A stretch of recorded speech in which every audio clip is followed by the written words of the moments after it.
everybody! So this is something that's pretty new to me. I'm used to doing a lot more riding than I do talking, so bear with me now. Been kind of inspired by a couple of friends of mine that you might know. A couple motovloggers, Baker X Derek, Suburban Delinquent. Both really good friends of mine. I've been on a few rides with those guys and their videos are always entertaining. It's good to be a part of them, so time permitting, I'll try to make some videos of my own. Give you guys a closer look at my life and the things that I do.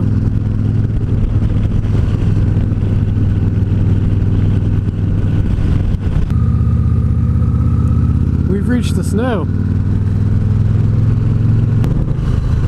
I would love to live in the mountains, but maybe just in the summertime. So this 2015 Victory Magnum has a little work done to it. I've been riding this thing all year, doing shows for Victory and traveling around. And this bike is primarily used for drifting. We shot a video at a Jennings GP track in Florida during Daytona Bike Week, and that was really the first time that I really got to test that. I really got to spend any time on this bike, really. And I'll be honest, I wasn't sure how that was going to go, but it turned out really well.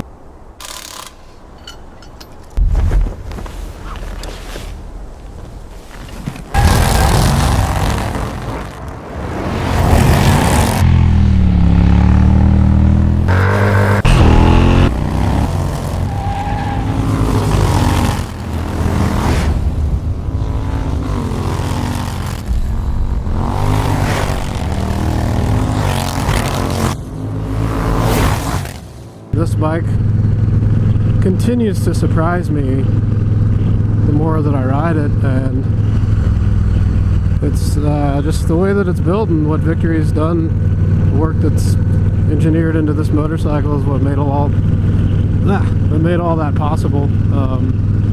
This bike is solid, like right out of the box. It's got that Freedom 106 engine, which is 1731 cc's. It's got a pretty long wheelbase, inverted forks with a 21-inch front wheel that comes standard on this Magnum. The inverted forks make this thing ride really nice. It's not a bouncy, spongy ride in the front end. And luckily, before I got this bike, it went through the hands of Lloyd's Motoworks, and Lloyd, he slapped on a kit on this thing that just transforms this bike into a beast. It's got a supercharged kit on it, so he runs a Procharger, some cams, a fuel controller, and a few other things that are done. Since I've had it, I've put exhaust on it from Two Brothers Racing, which is not yet to be available, but it's still under the production stages. But it gave the bike a really good sound and a little more power. So we have yet to tune it since I have put the exhaust on it, so I'm excited to see what difference that has made. It's definitely dropped the weight of the stock exhaust, and yeah, this thing, it was tuning, I think it dyno tuned at about 165 horsepower before we put exhaust on it, and since then we haven't dynoed it with the exhaust, so hopefully it's upwards of 170 now, and get it dialed in nice with the fuel controller and everything. Third gear, it goes so fast, it rips.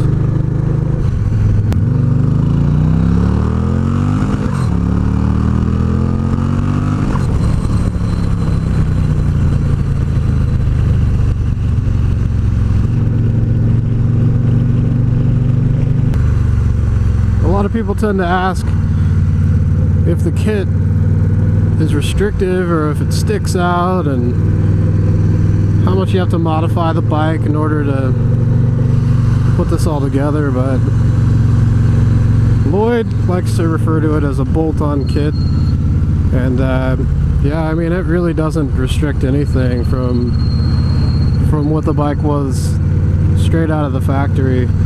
There's a foot peg assembly down there, and this thing just, it tucks right behind it. I don't know if you guys can see from here, but the battery was relocated into one of the left rear bags, and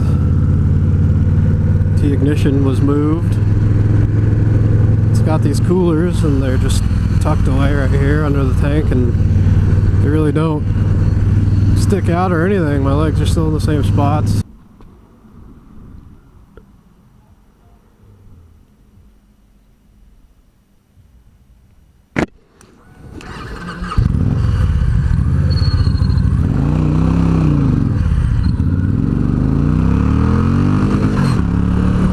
We are headed down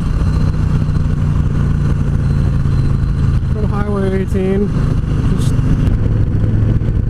So besides the bike having the work that's done to it, making it fun, it's just flat out a awesome bike to ride. It comes, this is a Magnum. The Magnum has slightly different features than the cross country, but this bike comes with a stereo, Bluetooth connections.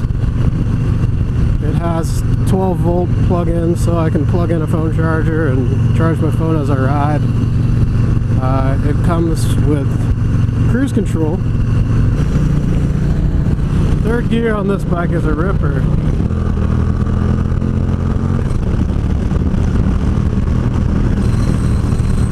See, that thing just gets up there and goes like real fast. Bike's got a good amount of lean angle. It's pretty nice, actually. Being on a big bike like this and still being able to ride it aggressively. Thanks for tuning in.